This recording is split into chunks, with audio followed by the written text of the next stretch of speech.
अजीज़ान मैं आपको आपके भाई आदिल राजा का सलाम पहुंचे। मैं आपको खुश आमदीद कहता हूँ सोल्जर स्पीक्स के ऊपर। आज 31 जनवरी 2026 है। अजीज़ान मन, ये आज का जो पैगाम है ये कोई जज्बाती पैगाम नहीं है, बल्कि ये हकीकत के ऊपर मबनी पैगाम है जो मैं आपको देने जा रहा हूँ, बराह रास्त पैगाम देने जा रहा हूँ। और मैं ये वाजे कर दूं कि ये बात अफवाहें नहीं है। ये पाकिस्तान आर्मी के उन अफसरान की तरफ से तस्दीक शुदा हैं जो कि इन्फेंट्री बटालियंस के अंदर काम कर रहे हैं। खासतौर के ऊपर मौजूदा आर्मी चीफ आसिम मुनीर उर्फ मिस्त्री उर्फ यजीद को बड़े करीबी से जाती तौर के ऊपर जानते हैं और उसके अहकामात पर अमल करने से इनकारी भी हैं और उसकी कीमत भी अदा कर रहे हैं। और हार्ड एरियाज के अंदर इस वक्त बेचारे पड़े हुए हैं, हम बहुत मुश्किलात भी काट रहे हैं, लेकिन फिर भी उनको पता है कि हमने इस कौम के साथ जो है वो वफादारी निभानी है। किसी तौर के ऊपर भी कोई पंप नहीं मारा जा रहा, क्योंकि फौज के बारे में इस वक्त इंप्रेशन ये है कि सब के सब एक को जे प्लाट वर्गे ने, लेकिन कुछ लोगों को अभी तक प्लाट उनको खून नहीं लगा ना। शुरू के 6 7 15 साल पे पहला प्लाट होता है ना, तो पहले 5 6 साल 8 साल तो यहाँ पे जिस तरह के हालात है पता ही नहीं चल रहा कि 5 6 7 8 साल जिंदा भी बचेंगे, 15 साल तक नहीं बचेंगे। रोजाना की बुनियाद के ऊपर आपने देखा कर्नल इमरान के साथ क्या हुआ 2 दिन पहले। रोजाना की बुनियाद के ऊपर हर दूसरे तीसरे दिन एक अफसर मारा जाता है। तो वो ये पता नहीं है पीछे कौन जीता है, तेरे जुल्फ के सर होने तक पीछे फैमिली को मिल जाए जो भी मिले, उनको तो कुछ नहीं मिल रहा। तो वो बहरहाल फिर भी बोलते हैं और सही जो भी बोलते हैं बड़े जोर के साथ बोलते हैं। This is a fair assessment. आगे आपने नहीं माननी तो ना माने, लेकिन I am being very fair over here, ठीक है। और ये इन्फेंट्री बटालियन के यंग ऑफिसर्स और आर्मड कोर के यंग ऑफिसर्स की तरफ से ये पैगाम है जो इस पूरे निजाम को अंदर से इस वक्त बैठे हुए देख रहे हैं। सबसे पहले एक उन्होंने खुला और फौरी मुतालबा किया है, मुझे कहा है कि प्राइवेटली कन्वे करें, लेकिन मैं अलीमा आपा से पब्लिकली ये बात करना चाहता हूँ। मैं उनको प्राइवेटली नहीं कन्वे करना चाहता।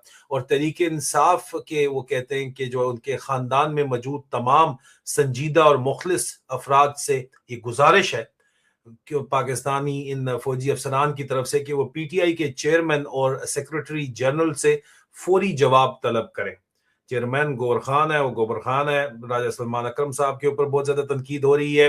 वो कहते हैं कि वो तमाम एमपीएज, पार्लियामेंटेरियंस, टिकट होल्डर्स और नाम नहाद नुमाइंदे जो खंबे हैं, मैं कहता हूं खंबे हैं, इमरान खान के वोट के ऊपर असेंबली में बैठे हुए हैं, जो सिर्फ वो कहते हैं कि जो सिर्फ इमरान खान के नाम पर अपना फायदा, अपना स्टेटस और अपनी सियासत चला रहे हैं और अडियाला जेल के बाहर वो नजर तक नहीं आते, उन सबको शोकाज नोटिस इशू किए जाएं।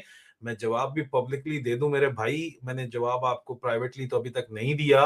My dear young officers, it is not possible because Alima apa को जो है आप ही के फौजी सरबराह ने, आप ही की आईएसआई ने पूरी पार्टी काबू करके माइनस इमरान खान पार्टी चलाने के लिए माइनस बहनों को भी करने की पूरी कोशिश की हुई है।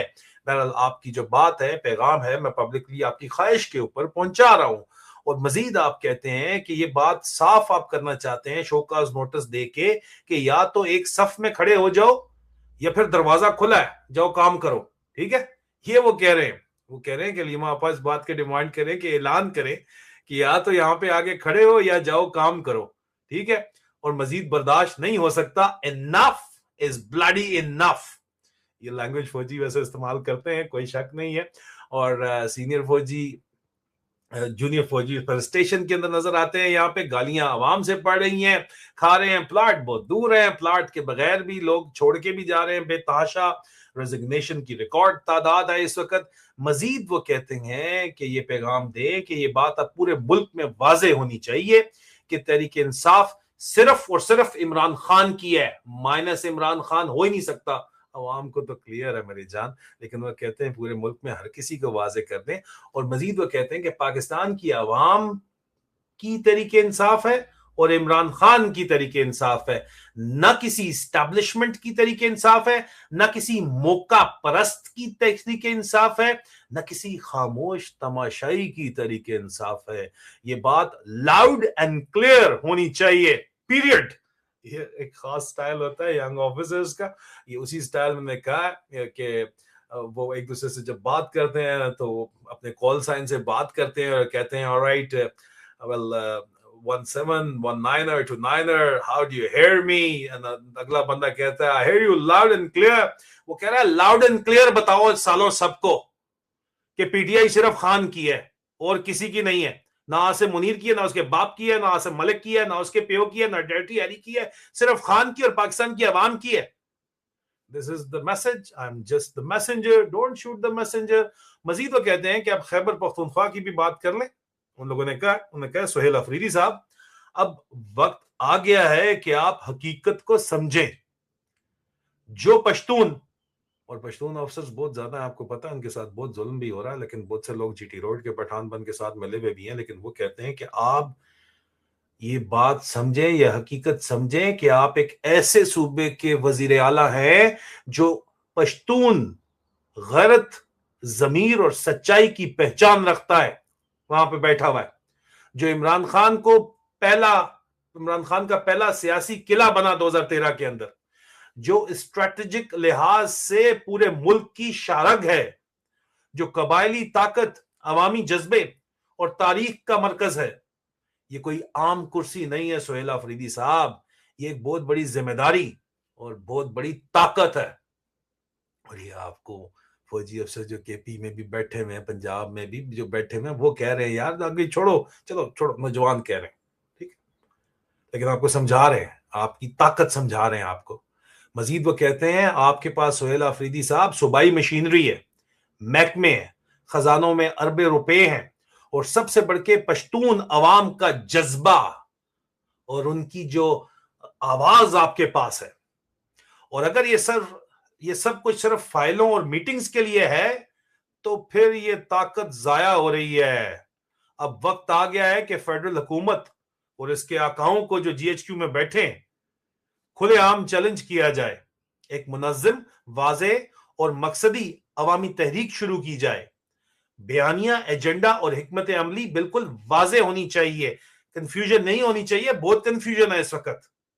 सूबाई इख्तियार को सियासी दबाव के अंदर बदलना चाहिए.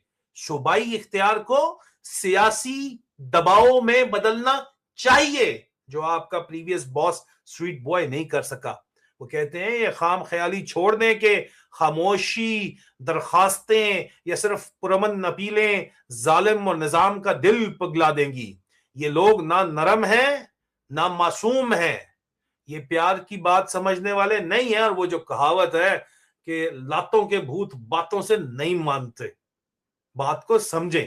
हकीकत यह है, ये अंदर जो इस वक्त सर्विंग ऑफिसर्स बैठे हैं कहते हैं कि this is a fact sir. और ये अंग्रेजी में मैंने कहा, मैंने उर्दू में तर्जुमा करके आपको बता रहा हूं, ठीक है, ऑफिशियल लैंग्वेज वैसे भी अंग्रेजी आपको पता है. वो कहते हैं हकीकत यह है कि निजाम में दरारें आ चुकी हैं, बस एक धक्का दरकार है, गिरती हुई दीवार को एक धक्का और दो. इस वक्त उनके ऊपर शदीद घबराहट है, और ये घबराहट जो है अब छुप नहीं सकती. आसिम मुनीर के अपनी यूनिट के अंदर नोमी डार्लिंग, तू जो सज्जे खब्बे बातें करता है वो भी सबको पता है, कहानी सबको पता है, लोगों को नजर आता है उसका चेहरा, उसकी बुलेट प्रूफ जैकेटें, उसकी फटी हुई सब कुछ नजर आती है, ठीक है ना. अंदर बातें होती हैं, तुझे भी पता है, उसको बताता नहीं है क्योंकि वो जहनी मरीज पागल हो जाता है. जानी कहानी अंदर यही चल रही है. मजीद वो कहते हैं कि आलमी और इलाकाई हालात इनके आसिम मुनीर के हाथ से निकल चुके. शदीद घबराहट का इसके ऊपर आलम है, जो उसको रोज रोज देखता है उसको ये बात पता है. और मजीद वो कहते हैं कि अंदरूनी ताकत के हलकों में भी तब्दीली की ख्वाहिश है. मतलब फौज के अंदर भी जो ताकतवर हल्के भी, मतलब जर्नैलों की बात कर रहा है, वो रेड टेपर्स एंड अबव की बात कर रहा है, मतलब brigadier and above, full colonel above की बात कर रहा है, वहां भी तब्दीली की ख्वाहिश है कि गालियां खा खा तंग आ गए ना सारे. वो कहते हैं कि ये वक्त सोचने का नहीं, समझदारी से अमल करने का है.